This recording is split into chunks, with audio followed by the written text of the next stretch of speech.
Salvation தொலைக்காட்சி நேயர்களுக்கு வணக்கம். நேயர்களே, வேதம் பேசும் காலங்கள் என்ற இந்த தொடர் நிகழ்ச்சிக்கு உங்களை வரவேற்கிறோம்.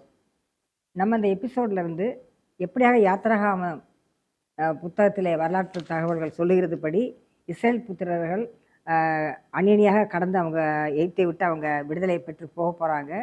பல்வேறு காலகட்டங்களில் கர்த்தருடைய கரம் மறைமுகமாகவும் நேரடியாகவும் எப்படியாக செயல்பட்டு வந்தது என்பதை நம்ம தொடர்ந்து நம்ம நிகழ்ச்சியில் பார்க்க போகிறோம். வாங்க நிகழ்ச்சிக்கு போகலாம். நம்மளோடு திரு வெங்கடேசன் இணைந்துள்ளார். வணக்கங்க. வணக்கம் சார். இப்போ நம்ம இஸ்ரேல் புத்திரர் வந்து அடிமைத்தனத்திலேருந்து இப்போ விடுவிக்க போகிறாரு நம்ம மோசே. ஒரு வரலாற்று ஆசிரியர் இருக்காங்க, அவங்க வந்து ஒரு பெண் தான். அவங்க சொல்கிறப்ப என்ன சொல்லுவாங்கன்னா, இந்த 10 பிளேக்ஸ் அப்படிலாம் சொல்கிறதுக்கு பதிலாக சயின்ஸ் அண்ட் ஒண்டர்ஸ், அதாவது அடையாளங்களும் அற்புதங்களும் தான் அதை ஒவ்வொன்று சொல்லுவாங்க. அதே போல் ஆண்டவர் வந்து ரொம்ப யாருமே எதிர்பாராத அளவுக்கு ஒரு சாதாரண ஒரு வண்டு குழவி இதெல்லாம் வச்சு கூட வந்து பயங்கரமான அற்புதங்களை செஞ்சு இவங்களை கூட்டிகிட்டு வராங்க அப்படின்னு பார்க்குறோம். இப்போ முதலாவதாக மோசே போகிறப்ப பார்வோட்ட போய் கேட்குறாரு விட சொல்லி, அப்போ விட மாட்டேங்கிறான். ஆனால் ரெண்டாவது தடவை தான் வந்து ஆண்டவர் சொல்லி அந்த போன நம்ம பேசின மாதிரி இந்த பாம்பை, இந்த கோல பாம்பா அதெல்லாம் பண்ணுறாரு. முதல்ல அவர் செய்யலை அவர் இல்லையா? முதல் முறை செய்யலை, செஞ்சுட்டு போயிட்டு அவர் பேசிட்டு திரும்ப வந்துடுறாரு. ஆமாம், அது என்ன காரணமாக இருக்கும்? ஆக்சுவலாக வந்து எப்போவுமே பொதுவாகவே வந்து ஒரு நாடு யுத்தத்துக்கு போனாலும் அது ஒரு முறை எப்படின்னா, முதல்ல வந்து அனௌன்ஸ்மெண்ட் தான். அப்போ ஃபர்ஸ்ட் வந்து நம்ம வந்து ஒரு அறிக்கை கொடுக்கணும். கடவுள் வந்து இந்த மக்களுடைய அரசராக இருந்து ஒரு அழைப்பு கொடுக்குறாரு. இந்த மாதிரி நீ வந்து ஒரு சமாதானம், இதுதான் ஃபர்ஸ்ட் அறிக்கை. ஒரு அரசனுக்கு கொடுக்குறது, நீங்க வந்து விடுதலை பண்ணு, மக்களை வந்து விடுதலை பண்ணு அப்படிங்கிற ஒரு அறிக்கை. அப்போ இதுக்கு அவன் ஒத்துக்கலை, முடியாதுன்ற இடத்துக்கு போகும்போது தான் நெக்ஸ்ட் வந்து அவர் வந்து அடுத்த முதல் இதை வந்து ஆரம்பிக்கிறாங்க. அப்போ ரெண்டாவது சந்திப்பில் தான் வந்து இந்த காரியங்களை வந்து அங்கே நடைமுறைப்படுத்துகிறாங்க. அது ரெண்டாவது இது வந்து எங்க அரசருக்கு வந்து இவ்வளோ வல்லமை இருக்கிறது, நீங்கள் வந்து மரியாதையாக செஞ்சிருங்க, யுத்தம் வேண்டாம். எல்லாமே படை இப்படி தான் பண்ணுவாங்க எப்பவுமே. ஒரு அரசன் இன்னொரு அரசன்ட்ட போய் கேட்கறது, அப்படிதான் ஆண்டவர் பண்றாரு. தன்னுடைய மக்களுடைய அரசராக இருந்துதான் அவர் என்ன பண்றாருன்னா, மக்களை விடுதலை செய்யணும் அப்படிங்கறத மோசே மூலமா அவர் வந்து செயல்படுத்துறாரு. அப்ப முதல் அறிவிப்பு, என் மக்களை விட்டுரு அப்படின்னும் போது ஆல்மோஸ்ட் பார்வோனுக்கு புரிஞ்சிருச்சு. ஏன்னா பார்வோன்ட்ட போய் அவன் விடுதலை பண்ணு அப்படின்லாம் சொல்லவே இல்லை. கடவுளுக்கு ஆராதனை பண்ணணும், வனாந்தத்துல போய் எங்களை அனுப்பிச்சு விடு அப்படின்னு தான் கேட்டான். இவன் அப்படியே ஒத்திருந்தா கூட பிறகு வந்து பிரச்சனை இருந்திருக்கும். ஆனா அவன் அங்கேயே வந்து தன்னுடைய மனமுரண்டு ஆக்கும்போது, அவன் தொடர்ந்து 2-3 முறை ஆக்கும்போது என்ன ஆகுதுன்னா, கடவுளே வந்து அதுக்கு அவனை விட்டு கொடுத்துறாரு. இவன் வந்து திரும்பி மனம் திரும்பணுங்கிற இடத்துக்கு வராம அவன் மனம் முரண்டாவே இருக்கக்கூடிய இடத்துலயே அவன் நிக்க வேண்டிய ஒரு சூழ்நிலையில கடினப்படுத்துறாரு ஆண்டவர். அதுதான் அர்த்தம். எப்பவுமே வந்து ஆண்டவர் கடினப்படுத்துறாரு அப்படின்ற மீனிங் வந்து அவர் போய் நீ வந்து திரும்ப கூடாது அப்படிங்கிறது இல்ல. நீ மனம் திரும்பாம திரும்ப திரும்ப நீ செய்யும் போது அந்த இடத்துல அவர் நம்மளை விட்டு கொடுத்துறாரு, அவ்வளவுதான். நீ அந்த மனம் திரும்பாத இடத்துலயே நீ இருக்க வேண்டிய சூழ்நிலையில நீ மாட்டிக்கிற அப்படிங்கிறத நம்ம இங்க பாக்குறோம். அப்ப ஆண்டவர் வந்து செய்யறாரு அப்படிங்கிறதுக்கான மீனிங் அதுதான், வேற ஒண்ணு. இப்ப உதாரணத்துக்கு இவர் சொல்லுவாரு, யோபு சொல்லுவார், கத்தர் கொடுத்தார், கத்தர் எடுத்தார், கத்தருடைய நாமத்துக்கு ஸ்தோத்திரம் அப்படின்பார். அதுக்கு என்ன மீனிங்? கத்தர் தான் கொடுத்தாரு, அதுல மாற்றுக்கிறதுல. கத்தர் எடுத்தார்னு சொல்லுவார், ஆனா அது எடுத்தது யாரு அப்படிங்கிறதுக்கு வேதத்துல தெளிவான ஆதாரம் இருக்கு. அது பிசாசு தான் கடவுளுடைய அனுமதியை பெற்று வந்து செயல்படுத்துறான். அப்ப கத்தர் எடுக்கல. அப்ப கத்தர் எடுத்தாருன்றதுக்கு மீனிங் என்ன? கத்தர் வந்து அதை அனுமதிச்சிட்டாரு. கத்தர் வந்து பிசாசுக்கு வந்து அதை அனுமதி கொடுக்குறாரு, நீ செஞ்சுட்டு போ அப்படின்னு விட்டுறாரு அப்படிங்கிறது தான் அங்க நம்ம புரிந்து கொள்றோம். அப்ப அவர் வேலையை அடைச்சிருக்க அந்த வேலையை எடுத்துடுறாரு அப்படிங்கறது நம்ம புரிந்து கொள்ள முடியுது. அதுதான் இங்கேயும் நடக்குது. இங்க வந்து ஆண்டவர் தன்னுடைய ஜனங்களை வந்து அனுப்புங்கிறாரு, ஆராதனை பண்ணணும், அனுப்பி விடும் போது அவர் வந்து கேட்கறது இல்லை. அப்ப அது கேட்காத போதுதான் அடுத்தது மனம் முரண்டா நின்றுட்டே இருக்கும்போது தான் திரும்ப ஆண்டவர் தன்னுடைய ஒவ்வொரு அடையாளங்களையும் அற்புதங்களையும் அங்க செயல்படுத்தி காட்ட வேண்டியிருக்கு. அப்ப கூட அவனோட மனம் திரும்புதலுக்கு நேரா அவன் திரும்பல. ஏன்னு கேட்டீங்கன்னா, செய்யறதுக்கு எல்லாமே எதிரா நிக்கிறான். ஒரு கோலை வந்து பாம்பா மாத்தும் போது இது எங்கனாலே முடியும், எங்கனால முடியாதா அப்படின்னு அவன் அதை செஞ்சு காமிக்கிறான். அப்ப இதெல்லாம் நடக்கும்போது எல்லாவற்றுக்கும் மேல தேவன் தன்னை வலிமையானவர், தாம் வந்து பெரியவர் அப்படிங்கிறத ஆண்டவர் வந்து காண்பிக்க வேண்டிய அந்த ஒரு சூழ்நிலைக்குள்ள யோசிச்சு பாருங்க. ஒரு பேரரசு, இது ஒரு அடிமை கூட்டம், எப்படி பேரரசை எதிர்த்து நிக்க முடியும்? அப்ப மனித வரலாற்றிலேயே ஒரு மிகப்பெரிய ஒரு சமுதாய விடிவு அல்லது மீட்பு அப்படின்னா இதுவாக தான் இருக்க முடியும். ஏன்னு கேட்டால், இவ்வளோ பெரிய அரசனை எதிர்த்து ஒரு சாதாரண அடிமை கூட்டம், வலிமை இல்லாத அடிமை கூட்டம் எதிர்த்து அவங்க வந்து வெளியே வந்திருக்காங்க அப்படிங்கிறது ஒரு மகா பெரிய அற்புதம் தான். அதுல வந்து ஒரு மாற்று கருத்தாவே நம்ம சொல்ல முடியாது. அப்ப தேவன் தன்னுடைய செயல்களா வந்து அங்க மகத்துவங்களை அங்க வெளிப்படுத்தி கொண்டே இருந்தார் அப்படிங்கிறத நம்ம அங்க பார்க்க முடியுது சிஸ்டர். அங்க ரொம்ப முக்கியமான ஒரு செய்தியா இருக்கு. எக்ஸோடஸ் 9:5 கர்த்தர் வந்து ஒரு காலத்துக்கு வந்து நிறைய பிளேக்ஸ் வருது. அதாவது ஒவ்வொரு வாதையா அவங்க சொல்றாங்க பாருங்களேன். அது 9:5 வரும் ஒரு இதுல. ஓகே. அதுக்கு முன்னாடி நான் என்னன்னா மோசேயுடைய பிறப்பு காலம் வந்து பாத்தீங்கன்னா கிறிஸ்துவுக்கு முன்னாடி 1526 இருக்கலாம் அப்படின்னு சொல்லப்படுது. 1526. அதுல இருந்து 40 வருஷம் மீதியானிற்கு ஓடின காலம் வந்து பாத்தீங்கன்னா கிமுல 1486 இருக்கலாம் அப்படிங்கிறது. அப்ப மோசே திரும்ப இப்ப வந்து இந்த முச்செடி தரிசனம் அவர் பெற்றுக்கொள்ற காலம் எது அப்படின்னு பார்க்கும்போது 1446 கிமுல 1446வது வருஷமா இருக்கலாம். அதனாலதான் நம்ம பரிசுத்த வேதாகம் எழுதப்பட்ட காலம் அப்படின்பது கிட்டத்தட்ட கிமு 1450ன்னு சொல்லுவோம். ஏன்னா அந்த முச்செடியினுடைய காலத்துல இருந்துதான் இவர் வந்து வேத அந்த 5 ஆகமங்களுடைய எழுத்தினுடைய தொடக்கமா இருக்கு அப்படின்னு நம்ம பாக்குறோம். அதனாலதான் கிட்டத்தட்ட கிறிஸ்துவுக்கு முன் 1450 1425 அப்படி நம்ம கணக்கு எப்பவுமே நம்ம வேதாகமத்தினுடைய அந்த காலத்தை நம்ம குறிப்பிடுறது. அந்த முச்செடியினுடைய தரிசனத்துக்கு பிறகுதான் அதானே அவரோட என்ட்ரன்ஸ். தேவனுக்குள்ளாக அவர் தன்னை பலப்படுத்தி வருகிற அந்த இடம் தான், அதான் ஒரு தொடக்க புள்ளி அப்படின்னு நம்ம எடுத்துக்க முடியும். அப்ப அதுக்கு பிறகுதான் தேவன் அவரை கொண்டு போய் எகிப்துல இப்படிப்பட்ட சம்பவங்களை நடத்துறாரு அப்படின்னு. அதாவது 9:5 மேலும் நாளைக்கு கர்த்தர் இந்த காரியத்தை தேசத்தை செய்வார். அதாவது இந்த மிருகங்களுக்கெல்லாம் கொப்பளம் ஏற்படுது அப்படின்றதுல வந்து என்று சொல்லி கர்த்தர் ஒரு காலத்தை குறித்தார் என்றும் எபிரேயருடைய தேவனாய கர்த்தர் சொல்கிறார் என்றும் சொல் அவன் இடத்துல அப்படின்றாரு. கர்த்தர் ஒரு காலத்தை குறித்தார்ன்றது ஒரு அழகான ஒரு சொல்லா வருது பாருங்க. ஏன்னா நம்ம வேதம் பேசும் காலங்கள்னு வச்சிருக்கிற மாதிரி ஆண்டவர் எல்லாத்தையுமே அந்தந்த காலத்துல அந்த 10 வாதைகள் நம்ம அந்த பிளேக்ஸ் நம்ம சொல்றோம் ஆங்கிலத்துல, அதுக்கு கூட ஒவ்வொன்றும் இதுக்கு அடுத்தாப்புல அப்படின்ட்டு வைக்கிறது. அழகா வேதாகம ஆய்வாளர்கள் வந்து என்ன சொல்றாங்கன்னா, அந்த நீங்க சொன்ன மாதிரி அந்த தேவன் குறித்த அந்த காலம், அந்த நாள், அந்த நேரம், அது முன்னாடியும் வராது பின்னாடியும் வராது. அந்த நாள்ல தேவன் அதை செய்து முடிப்பார் அப்படிங்கறத நம்ம பாக்குறோம். எந்த ஒரு நமக்கு வர வேண்டியது கூட குறித்த காலத்தில் அது நேரம் வந்தது. ஏற்ற காலத்தில் மழை பெய்ய பண்ணுவேன். அப்ப எல்லாமே வந்து பாருங்க, அவருக்கு ஒரு டைம் இருக்கு. அவரு காலத்துக்கு முந்தியும் அதை செய்யறது இல்ல, காலத்துக்கு பிந்தியும் அதை செய்யல. சரியான நேரத்துல சரியா செயல்படுத்தக்கூடியவர் தான் தேவன். அப்ப பார்வோன் சொல்றாரு, எனக்கு யாருன்னு தெரியாது. அவர் யாரு? அவரு நான் வந்து அவர் பயப்படுறதுக்கு, அவருக்கு பயந்து ஏன் நான் உங்களுக்கு அனுப்பணும்? இப்படி பல கேள்விகள் இருக்கு. ஏன்னா எனக்கு நிறைய தெய்வங்கள் இருக்கு, என் தெய்வம் எதுவும் சொல்லி அனுப்பல. இல்ல, எங்க தெய்வம் எதுவும் சொல்லல, எபிரேயர்களுடைய தெய்வம் சொன்னா நான் ஏன் பயப்படணும்? அப்ப அவனுடைய கேள்வி அதை. ஏன்னா எல்லாருக்கும் அவங்கவுங்களுக்கு ஒரு தெய்வம் இருந்தது. எல்லாருமே அவங்கவுங்க தெய்வங்களை வச்சுதான் அவங்க வந்து யுத்தம் பண்ணுவாங்க. அவங்கவுங்க தெய்வங்களுக்கு தான் அவங்க பயப்படுவாங்க. அடுத்தவங்க தெய்வத்துக்கு நான் ஏன் பயப்படணும் அப்படிங்கறதுதான் பார்வோன். அது இன்னும் சொல்ல போனா பார்வோனே ஒரு கடவுள். அதுக்கப்புறம் பார்வோனோட பிள்ளை ஒரு கடவுள். இப்படி எல்லாம் அவங்க வழி வழியா கடவுள், அரசர்களையே கடவுளாக வழிபடக்கூடிய சர்வ வல்லமை பொருந்தினவர்கள் அப்படின்னு நம்பக்கூடிய இடத்துக்கு தான் வந்து எகிப்தினுடைய அந்த காலத்து அரசு இருந்தது அப்படின்னு பார்க்கணும். அப்போ நம்ம யதார்த்தமா 10 வாதைகள் அப்படின்னு சொல்றோம். அந்த 10 வாதைகளுமே அங்க இருக்கக்கூடிய எகிப்தினுடைய 10 விதமான நம்பிக்கைகள், கடவுள் நம்பிக்கைகளை வந்து அவர்களுக்கு வந்து நீங்க நம்புற நம்பிக்கை வந்து வேஸ்ட், விருதாவா இருக்கு, இதுக்கு மேல கர்த்தர் இருக்கிறாரு, இதுக்கு மேல எபிரேயர்களுடைய தேவன் இருக்கிறாரு அப்படிங்கிறத சொல்லக்கூடிய ஒரு விஷயமா தான் நமக்கு வந்து அங்க சொல்லப்படுது.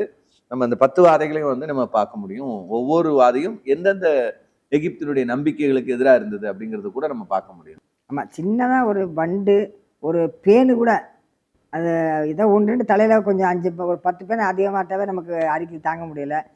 முழுசும் வீடு முழுசும் பேனு என்னதான் பண்ணுவாங்க அவங்க இல்லையா? அந்த அதே மாதிரி இந்த 10 வாதைகளை கூட நீங்க பார்த்தீங்கன்னா, ஒரு வாதைக்கு வந்த பிறகு ஆண்டவர் சொல்றாரு 8வது அதிகாரம் 23 வசனத்துல இருக்குது, என் ஜனங்களுக்கும் உன் ஜனங்களுக்கும் வித்தியாசம் ஏற்படுத்துவேன் அப்படின்ட்டு. அப்ப சில வாதைகள் வந்து காமனா வந்திருக்குமா? அப்பனா அதாவது இப்போ எகிப்து எங்கிலும் அந்தகாரம் உண்டாயிற்று, ஓசோமிலோ வந்து அப்ப கண்டிப்பா வந்து இஸ்ரவேலர்களுக்கு அது வரல.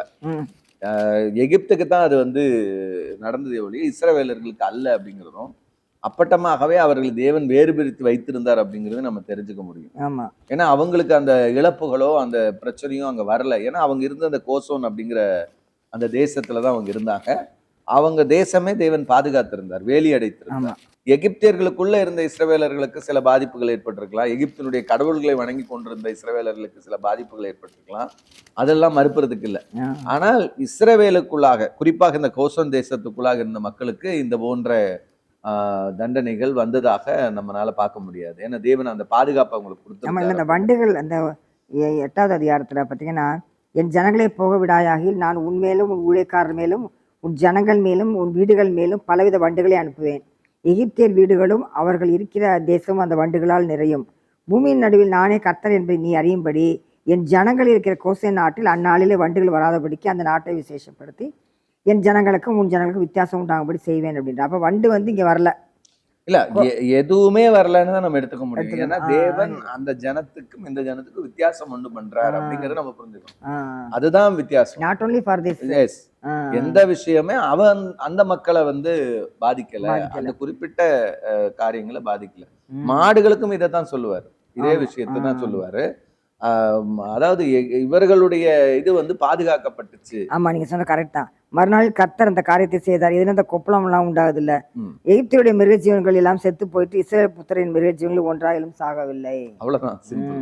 அப்ப தேவன் வந்து அதை வந்து தெளிவா தான் செயல்படுத்துறாரு. இப்ப நீங்க ஒண்ணும் இல்ல, இந்த கம்ப்யூட்டர்ல நீங்க போடுவீங்க, கோடிங்ஸ் போட்டீங்கன்னா போதும், இவன் இந்த இடத்துக்கு மட்டும் கலரை மாத்து நீங்க போடலாம். ஒரு ஒரு ஒரு உருவத்தை கொடுத்து இந்த சட்டைய பேண்ட்டுக்கு இதுக்கெல்லாம் இந்த கலர் கொடு அப்படின்னா கரெக்டா கொடுக்கும். வேற எதுக்கும் அந்த கலர் வராது. அந்த மாதிரிதான் தேவன் எல்லா சிஸ்டத்தையும் அவர் கண்ட்ரோல்ல தான் வச்சிருக்காரு. யாருக்கு என்ன செய்யணுங்கிறத அவர் தான் வந்து தீர்மானிக்கிறார். அவர் சகலத்தையும் அதை வந்து சரியா செய்து முடிக்கிறவர். அதனாலதான் அவருக்கு அவ்வளவு பெரிய ஆல்மைட்டின்றோம். அது சர்வ வல்லவர், அவர்னால எல்லாம் முடியும் அப்படிங்கிறது தான். அதனால இதெல்லாம் இந்த இப்பெல்லாம் நம்ம கம்ப்யூட்டர் கண்டுபிடிச்சது, அதுக்கப்புறம் தான் இதெல்லாம் சொல்றோம். இந்த பகுதியில மட்டும் இதை செய்ய, இந்த பகுதியில செய்யாதேன்னு கம்ப்யூட்டர் கட்டளை கொடுக்கறதெல்லாம் வந்து இன்னைக்கு. ஆனா இதெல்லாம் தேவன் வந்து ஆல்ரெடி வந்து அவ்வளவு நேர்த்தியா இயற்கைக்கே வந்து கட்டளை கொடுத்துருக்காரு, இந்த பகுதியில இதை செய்யாத அப்படின்னு. நீங்க இதை கூட இன்னைக்கு நீங்க பார்க்கலாம். நம்ம ஊர்லயே இப்போ எங்க கோவையில் எடுத்துட்டீங்கன்னா ஒரு ஸ்ட்ரீட்ல மழை பெய்யும், அடுத்த ஸ்ட்ரீட்ல மழை பெய்யாது. வெரி நெக்ஸ்ட் ஸ்ட்ரீட்ல எந்த ஒரு துளி தண்ணி கூட இருக்காது. இந்த இதுல வந்து தண்ணி அவ்வளவு ஓடும். இப்படி எல்லாம் நம்ம பார்த்திருக்கிறோம் ஒவ்வொரு ஊர்கள்ல கூட. அப்ப மழைக்கு கூட இவ்வளவு பெரிய வித்தியாசம் இருக்கிறது அப்படிங்கிறதையும், கடவுள் என்ன செய்யணும் அப்படின்னு நினைக்கிறார் அதை சரியாக செயல்படுத்துகிற வல்லமை உடையவர் அப்படிங்கிறது தான் தேவன் அப்படிங்கிறது நம்ம பாக்குறோம். அதே மாதிரிதான் நீங்க இப்ப இந்த கம்ப்யூட்டர்ல ஆண்டவர் சிஸ்டத்துல வச்சிருக்காருன்றத இந்த வசனம் கூட ஞாபகம் வருது. இந்த வசனம் கூட யாத்ராம் 8:19 இது தேவனுடைய விரல் அப்படின்னு வாங்க பாருங்க. அந்த விரல் என்னென்ன பண்ணிட்டு இருக்கு நமக்கு தெரியாது அங்க இல்ல. அது எகிப்திய மந்திரவாதிகளே சொல்றாங்க, ஐயா அது நம்மளால செய்ய முடியாது அப்படிங்கிறான். இது தேவனுடைய விரல்னால அவன் செய்யறாங்க, நம்மளால செய்ய முடியல அப்படின்றதான் அவங்க. அந்த விரல் அப்படிங்கிறது அதிகாரம். அது அது அது வந்து என்ன சொல்றது, இப்ப நம்ம வந்து எதுக்குனாலும் அந்த விரலை காமிப்போம். ஒரு ஓட்டு போடுறதுனாலும் நம்மளோட விரல் காமிப்போம். இப்ப தேர்தல் காலங்களை கடந்து வந்திருக்கோங்கிறதுனால நான் சொல்றேன். ஏன்னா அந்த விரலுக்கு தான் வந்து ஒரு முக்கியத்துவம் இருக்கு. அப்ப நம்ம உதாரணத்துக்கு கையெழுத்து அப்படின்னு சொல்லுவோம். அந்த கையெழுத்தை குலைத்து போட்டார் நம்ம பைபிள்ல படிப்போம். அப்ப அது கையெழுத்துன்றதே நம்ம விரல் மூலமா செய்யப்படுகிறது. இப்ப நீங்க ஒரு அதிகாரம் இன்னைக்கு வந்து இந்த ஒரு சட்டம் இயற்றணும் அப்படின்னும் போது அந்த சட்டம் இயற்றி அதுக்கு ஒரு சைன் பண்ணிடுவாங்க, அதுதான் அதிகாரம். அப்ப கடவுள் வந்து எல்லாவற்றையும் மனிதனுக்கே விரல்ல தான் கொடுத்துருக்காரு அதிகாரத்தை. நீங்க வந்து தம்லைன் வைப்பீங்க, ஆதார் வேணும்னா ஒன்று தம்லைன் வைக்கணும். ஒரு பத்திரத்துல நீங்க கையெழுத்தணும், கையொப்பம் இடணும். அப்ப அந்த கையொப்பம் கையெழுத்து ஒரு நாட்டை அழிக்கிறது, ஒரு நாட்டை காப்பாத்துறது, இந்த நாட்டுக்கு இவ்வளவு லோன் கொடுக்கறது, இந்த நாட்டுக்கு மேல மிசைல் அனுப்புறது, எல்லாமே முத்திரை தான். எல்லாமே நம்முடைய விரல்கள் தான். அது நம்ம ரேகை மாதிரி இன்னொருத்தருக்கு இருக்காது. அதுதான் தனித்துவம். அப்ப நமக்குடைய விரல்களுக்கு உடனே சொல்றாங்க, அமெரிக்க இஸ்ரேல் பற்றி நம்ம படிக்கும்போது இஸ்ரேலுடைய டாப் லெவல் ஒருத்தரை வந்து அடிக்கணும். இப்போ அடுத்த நாட்டுடைய ஈரான் நாட்டுடைய உச்ச தலைவரை அடிக்கணும் அப்படின்னு வந்தபோது அதை வந்து இஸ்ரேலுடைய அந்த பிரதம அமைச்சரும் அந்த மத்திய குழுக்களும் அங்கீகரிக்கணும். மொசாதனுடைய அந்த தீவிர அந்த சொல்றோம் இல்லையா, மொசாத் அப்படிங்கிற அந்த புலனாய்வு அமைப்பு என்ன செய்யுது அப்படின்னா, ரகசிய அமைப்பு என்ன செய்யுதுன்னா, ஒருத்தரை கொல்லணும் அப்படின்னா நாட்டினுடைய அதிபர்கிட்ட வந்து அங்கீகாரம் பெற்ற முத்திரை வாங்கணும், கையெழுத்து வாங்கணும். அவர் கையெழுத்து போட்டதுக்கு அப்புறம் தான் அந்த சம்பவத்தை அவங்க செய்ய முடியும். அப்ப அந்த விரலுக்கு அவ்வளவு முக்கியத்துவம் இருக்கு. ஒரு மனிதனுடைய விரல் அப்படிங்கிறது கொல்ல முடியும், அவங்கள காப்பாற்ற முடியும், ஒரு நாட்டை பொருளாதார ரீதியா உயர்த்த முடியும், ஒரு நாட்டை பொருளாதார ரீதியா தள்ள முடியும் அப்படிங்கிறது அந்த விரலுக்கான பவர். அப்ப இங்க தேவனுடைய விரல் அப்படின்னும் போது மனித விரல்களுக்கே தேவன் இவ்வளவு அதிகாரம் கொடுத்திருக்கிறார் அப்படின்னு சொன்னா தேவனுடைய விரல் அப்படிங்கிறது எப்படிப்பட்டது அப்படிங்கறது நம்ம அது அந்த மந்திரவாதியே சொல்றான். அப்பொழுது மந்திரவாதிகள் பார்வோனை நோக்கி தேவனுடைய விரல் என்றார்கள். இதே வார்த்தையே இயேசு கிறிஸ்துவுடைய காலத்திலேயே நம்ம பார்க்கலாம். இது தேவனுடைய விரல் நாள் இது பண்ணாங்க அப்படின்னு சுவிசேஷங்கள்ல இந்த வார்த்தை வரும். அந்த தேவனுடைய விரல்கள்ல செயல்படுத்துறது அப்படிங்கிறது. அப்போ இதுதான் இங்க நாம புரிந்து கொள்றது. அந்த விரல் அப்படிங்கிறதும் தேவனுடைய அதிகாரம், தேவனுடைய வல்லமை, அப்படி இந்த வெளிப்பாட்டை தான் நம்ம பார்க்கிறோம். அப்ப 10 வாதைகளை குறித்து நம்ம படிச்சோம். 10 வாதைகள் பாத்தீங்கன்னா, நைல் நதி வந்து முதல்ல ரத்தம் மாறுது. 7வது அதிகாரத்துல 14ல இருந்து 25 வரைக்கும் நம்ம அந்த சம்பவங்களை நம்ம படிக்கிறோம். இதுல வந்து ரொம்ப முக்கியமாக ஏன் இந்த நைல் நதியை வந்து ரத்தமா மாத்தினார் அப்படின்னு பாத்தீங்கன்னா, எகிப்துல வந்து 80க்கும் மேற்பட்ட கடவுள்கள், ஆராதனை கடவுள்கள் இருக்கிறாங்க. 80க்கும் மேற்பட்ட கடவுள். இந்த நிறைய கடவுள் ஆராதிப்பாங்க. ஆனா இதுக்கெல்லாம் வந்து ஒரு 10 அஸ்திபாரமான கடவுள்கள் இருக்கிறாங்க, முக்கியமான கடவுள்கள். அதுல வந்து ஓசிரிஸ் அப்படின்ற ஒரு கடவுள். இந்த கடவுள் வந்து பாத்தீங்கன்னா, இந்த கடவுளுடைய ரத்தம் தான் நைல் நதி அப்படின்னு நம்பினாங்க. நைல் நதியில இருக்க தண்ணீர் வந்து இந்த கடவுளோட ரத்தம் தான் அப்படின்னு அந்த எகிப்தியர்களுக்கு நம்பிக்கை இருக்கு. உன் நம்பிக்கை தானே, இந்த ரத்தமா மாத்துறேன் நீ பாரு அப்படின்னா, ரத்தமா மாத்தணும் எல்லாம் செத்து போச்சு. அப்ப மனிதர்களுக்கு வந்து ரத்தமா மாறும்போது எல்லாம் வேஸ்டா போயிடும். உன் கடவுளோட ரத்தம் தான் நீ உனக்கு வேஸ்ட் அப்படிங்கறத கடவுள் அங்க காண்பித்து கொடுப்பதற்காக தான் வந்து பாத்தீங்கன்னா, நைல் நதி நாற்றம் எடுக்காது, உன் ரத்தமா இருந்துன்னா நாறிரும் அப்படிங்கறத அந்த 70-20-20-21 படிக்கிறோம் நம்ம.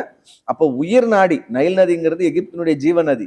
அதுவே வந்து இப்படிப்பட்ட இடமா மாறும்போது அது ஒரு மரண நதியாக மாறிடுது. நைல் நதிங்கிறது எப்படி ஒரு ஜீவ நதின்னு நம்ம சொல்றோமோ, அதே நைல் வந்து எகிப்துல ஒரு மரண நதியா மாறுது அப்படிங்கறது கடவுள் காண்பித்து கொடுக்கிறார். அடுத்தது வந்து பாத்தீங்கன்னா, தவளைய இது பண்ணுதாங்க. தவளை வருது வீடுகள் பூரா ஏறி வந்து வீட்டுக்குள்ளும் படுக்கையிலும் மெத்தையிலும் வந்து இந்த தவளை இருந்து ஒரு அருவருப்பான ஒரு இதாக, வீடு பூரா தவளையா இருந்த நிலைமை என்னவா இருக்கும் அப்படின்னு தவளை பாக்குறப்ப நமக்கு அருவருப்பா இருக்கும். அதுதான். ஆனா பிரச்சனை என்ன அப்படின்னு கேட்டீங்கன்னா, நமக்கு தான் தவளை அருவருப்பு, அவங்களுக்கு தவளை புனிதம். எகிப்தியர்களுக்கு தவளை புனிதம். ஏன்னா ஹெக்கெட் அப்படின்ற ஒரு கடவுள், அந்த ஹெக்கெட் கடவுள் வந்து தவளை தலை உடையவரா இருந்திருக்காரு. அந்த கடவுளை வந்து அவங்க தவளை தலையோட இருந்திருப்பாங்க. இதுதான் வந்து கர்ப்பத்தை கொடுக்குது அப்படின்னு நம்பி இருக்கிறாங்க அந்த ஹெக்கெட் அப்படிங்கிற கடவுளை. அதனாலதான் ஆண்டவர் சொல்றாரு, நீ உனக்கு எந்த தவளை வந்து உனக்கு வந்து புனிதமா இருக்கோ அந்த தவளை நீ ஒரு காலத்துல நீ அருவருப்பா பார்க்கணும். அதனால எத்தனை அடிச்சு துரத்து வெளியே போட்டிருப்பாங்க இந்த தவளைய.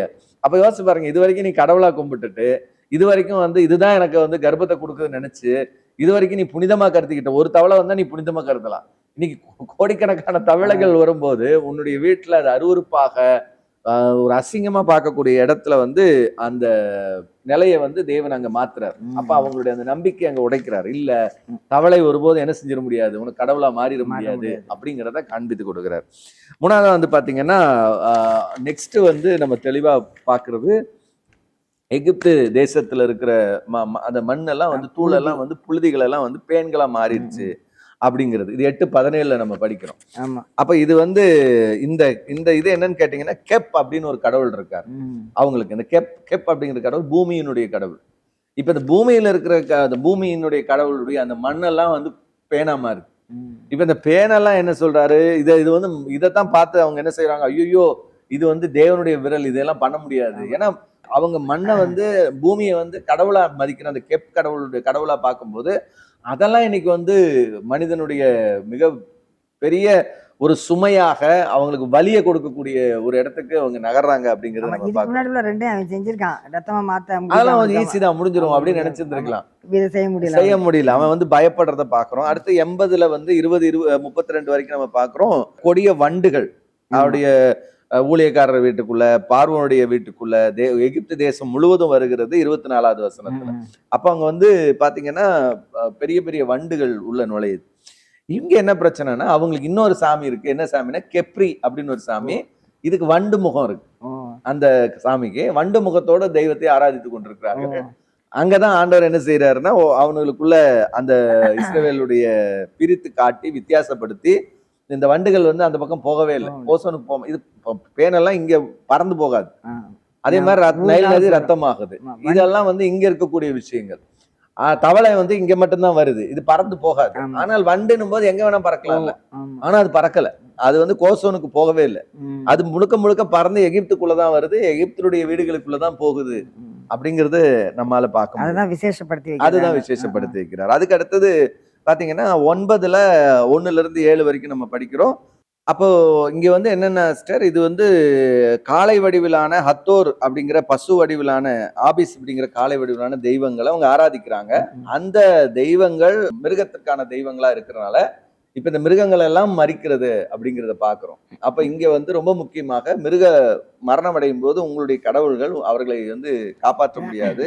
காளைகளோ பசுக்களோ நம்ம தெய்வமாக புனிதங்களாக மாற முடியாது அப்படிங்கிறத எகிப்தியர்கள் உணரும்படியாக தேவன் அங்கே செய்தார் அப்படிங்கிறத நம்ம பார்க்கிறோம். அவங்க அதெல்லாம் செத்து மடிகிறத பார்க்கிறோம். அதுக்கு பிறகுதான் வந்து அதே புத்தகத்துல யாத்ராம 8ல இருந்து 12 வரைக்கும் நம்ம படிக்கிறோம்.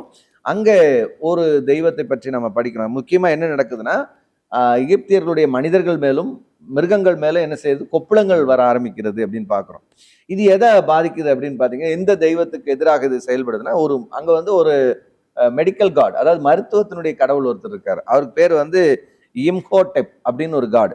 இந்த காடு வந்து செக்மட் அப்படின்ற ஒரு கடவுள் இருக்கா. இது நோய்களை குணமாக்கக்கூடிய கடவுள்.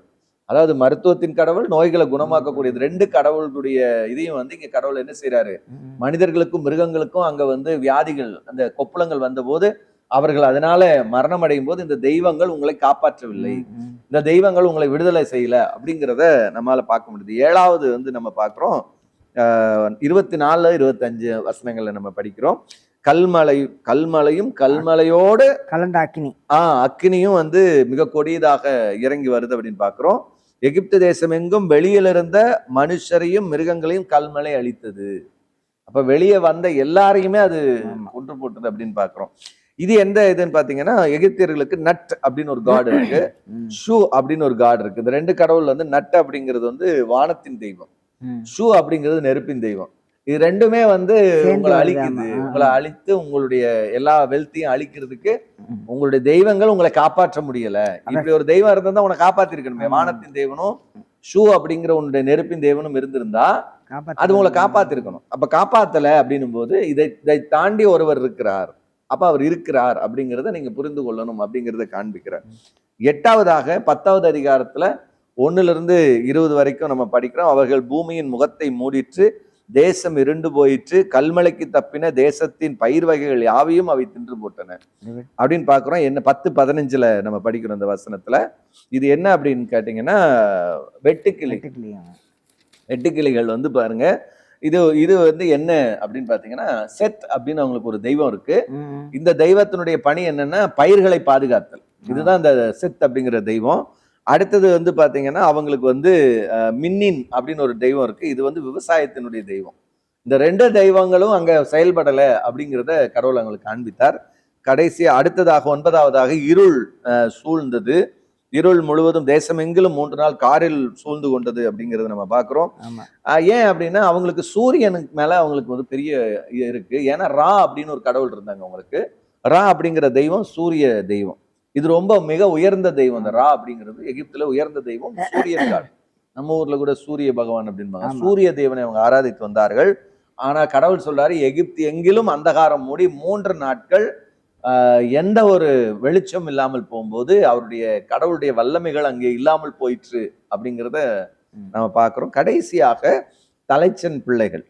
ஆமா, இது வந்து ஆண்டவர் அழகா சொல்றாரு. ஏன்னா பார்வோனும் அவருடைய வாரிசுகளும் கடவுள், நீங்க சொன்னீங்கல்ல, அவன் வீட்லயே எல்லா தலைச்சன் பிள்ளைகளும் சாகும். யாரு அடுத்த கடவுள் காட் அப்படின்னா பார்வோனுடைய மகன். அதுல தொடங்கி அடிமையினுடைய வீட்டுல இருக்கிற பிள்ளைகள் வர எல்லா தலைச்சன் பிள்ளைகளும் மரிக்கும் அப்படிங்கிறது இந்த 10வது வாதை அப்படிங்கிறது. மீதம் இருக்கிறது வருகிற நிகழ்வுல நம்ம அதை பற்றி தெளிவாக பேசுவோம். நம்ம இந்த வாதைகள் பற்றியெல்லாம் கேட்டுட்டு வந்தோம். எப்படியாக ஆண்டவர் பலவிதமான வாதைகளை எல்லாம் கொடுத்து அவங்கள பயமுறுத்தி அவங்கள கொஞ்சம் கொஞ்சமாக அப்படி அழிச்சிட்டு வரதை நம்ம பார்க்குறது எகிப்தியர்கள். ஏன்னா மக்களை ஆண்டோடைய சேஷ்ட புத்திரனாக கருதப்படுகிற இஸ்ரேல் புத்திரை வந்து விடுதலை பண்ண மாட்டேங்கிறேன் அப்படின்றக்காக வேண்டி இதெல்லாம் உங்களுக்கு படிக்கிறப்ப இந்த யாத்திராகமத்தில் நீங்கள் படிச்சா கொஞ்சம் ஞாபகம் வரும் அப்படின்னு நினைக்கிறோம். இது வந்து ஒரு உங்களுடைய ஞாபகத்தை ஒரு ப்ரஷ்அப் பண்ணுற மாதிரி கூட நீங்கள் வச்சுக்கலாம். கூடுதலாக நாங்கள் வரலாற்று தகவலையும் தரோம் இல்லையா. நிகழ்ச்சியோடு இணைந்திருங்கள். அடுத்த நிகழ்ச்சிக்கு உங்களை சந்திக்கும் வரை நன்றி, வணக்கம். ஒரு நெருக்கடியான நிலை. பின்னாடி வந்து பார்த்தீங்கன்னா பார்வோனுடைய பெரிய சேனை துரத்தி கொண்டு வருகிறது. முன்பாக பார்த்தீங்கன்னா பெரிய செங்கடல் நிற்கிறது. அந்த அடிமைத்தனத்திலிருந்து வெளியேறணும் அப்படின்னு விரும்பினாங்க. அது ஓரளவுக்கு இன்றைக்கு அவைகள் வந்து நடைபெற்று கொண்டிருக்கிறது அப்படிங்கிறத நம் கண்கூடாக பார்க்கணும். மக்கள் வந்து தங்களை பாதுகாத்துக் கொள்வதற்காக அவர்கள் நிலக்கால்களிலே ஆட்டை பலியிட்டு அதனுடைய அந்த இரத்தத்தை பூசி தங்களை பாதுகாத்துக் கொண்டார்கள்.